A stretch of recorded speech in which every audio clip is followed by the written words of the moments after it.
We really are seeing the worst of humanity in 2020, aren't we? There's politics, and then there's Pelosi and the Democrats. There's a big ceremony today at the White House where the Trump administration has a peace deal that Nancy Pelosi rejected. Did you hear what she said the other day about this historic peace deal between Israel and Middle Eastern nations? She said, and I quote, "Good for him for having a distraction on a day when the numbers of people who are affected and the numbers of people who are dying from the virus only increases." Now, that's beyond politics. That's a sickness. This woman is so vicious, and the Democrats are so frantic and desperate right now. They need COVID to be as bad as possible. And newsflash, all the numbers are going in the right direction in America. Laura Ingraham made a terrific point last night about the problem with the Democrats hoping COVID sticks around. There's a problem with that. And she said it in her monologue, and I want to play a little bit of it for you because it was very illuminating. We're in a world right now. Old saying, no news is good news? We're in a world right now where we've got cops being shot, and even in the moments right after the assassination attempt in Compton, there were people laughing and mocking and taunting them, yelling and laughingly saying, "No justice, no peace," as two police officers were shot in the face. CNN is desperately trying to tell you, now don't make any connection between the anti-police rhetoric we've been witnessing all year. You know, all cops are bad, they're all racist, there's systemic racism in every police department. Don't connect that with a black suspect who goes up and shoots two officers in the face. Of course, we've seen it over and over again. Do you remember what happened in Dallas in 2016, downtown Dallas? Do you remember the officers assassinated in Dallas? The video, I'll never forget, there was video showing one officer trying desperately to get around the column of a building as the shooter gunned him down. Multiple officers assassinated. Two officers assassinated in New York City. Officer Lou and Ramos. Remember that in New York? And yet last night on CNN, one of the propagandists literally said, "We don't know the motive. The guy was probably just mentally ill. He had a problem, the shooter. We don't know." Anybody who tries to connect the dots of anti-police rhetoric and anti-police violence, that they're just advancing an agenda, said the guy on CNN. Because they don't have much of an agenda at CNN, do they? Now, listen, the primetime hosts on Fox News do have an agenda. They're unabashedly, unashamedly conservatives. Laura Ingraham is one of them. And she said something last night, because I was so infuriated with Pelosi. Of course, every time I see that woman, I get angry, it feels. And I'm probably just as bad as the left in the way they think of us, because I really do despise the things that Nancy Pelosi says. Here's this historic peace deal. Today, here's a quote from Omar Gubash. Omar Gubash represents the United Arab Emirates. He was on with Bret Baier last night. Bret Baier said, how much credit do you give the Trump administration for this peace deal, these peace deals that are happening? Now remember, Pelosi's saying, it's a distraction from COVID. Gubash said, and I quote, "It is a truly remarkable achievement, even for us, citizens of the Arab world. It is a remarkable achievement, and it comes in a particular context which is incredibly important. We in the Emirates have been trying to push an agenda of communication, engagement, dialogue, tolerance, and this in the wake of the terror that ISIS wrought across the region.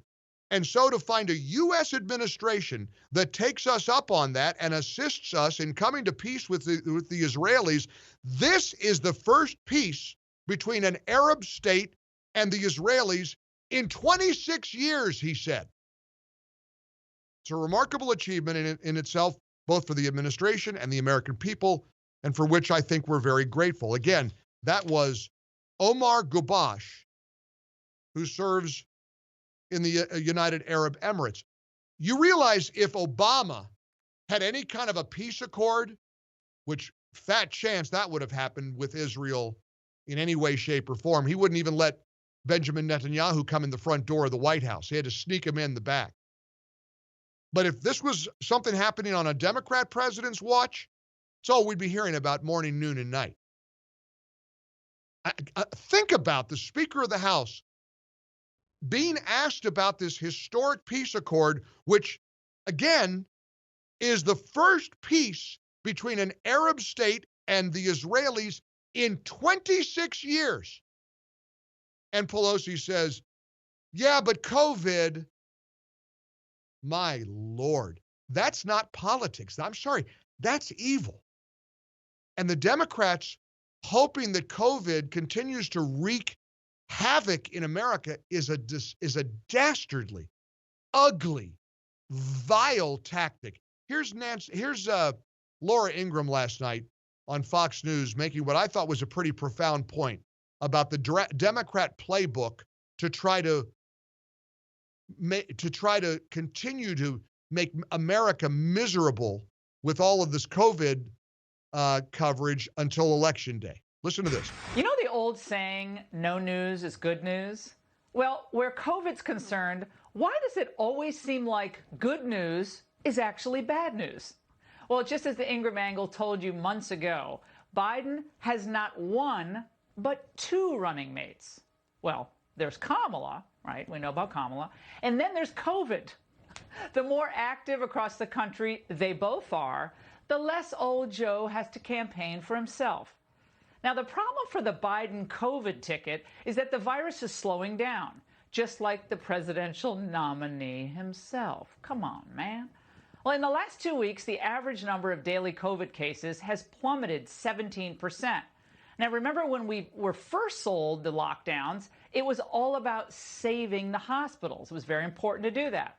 Well, check out the latest data on COVID hospitalizations by age group from the CDC. It's down, down, down among all age groups. The hospitalizations and deaths in Arizona, in Texas, and in Florida also continue to decline sharply. This is all good news.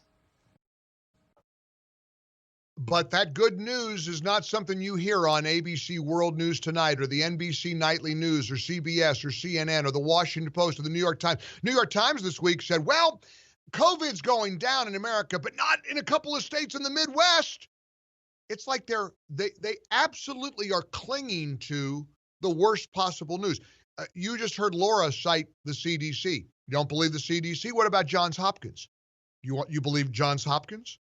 The number of deaths reported across the United States of America dropped to 378 people in the United States. Now, my heart goes out to those 378 families. We're a country of 350 million people. According to Johns Hopkins, the death rate dropped to 378 people. Total people from COVID. Coronavirus-related fatalities have been declining, according to, I'm reading here from the Associated Press, for nearly 4 weeks. The 7-day average of deaths in the United States, again, terrible number, 733 total people. You want to compare that number to how many people die in America daily for cancer, diabetes, accidents, heart attacks?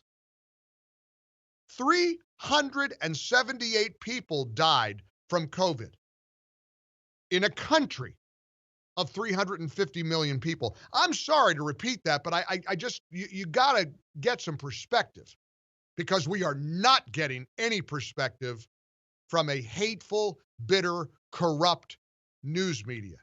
And we all know it. Welcome in to a Tuesday episode of the Mike Gallagher Show here in the ReliefFactor.com studios.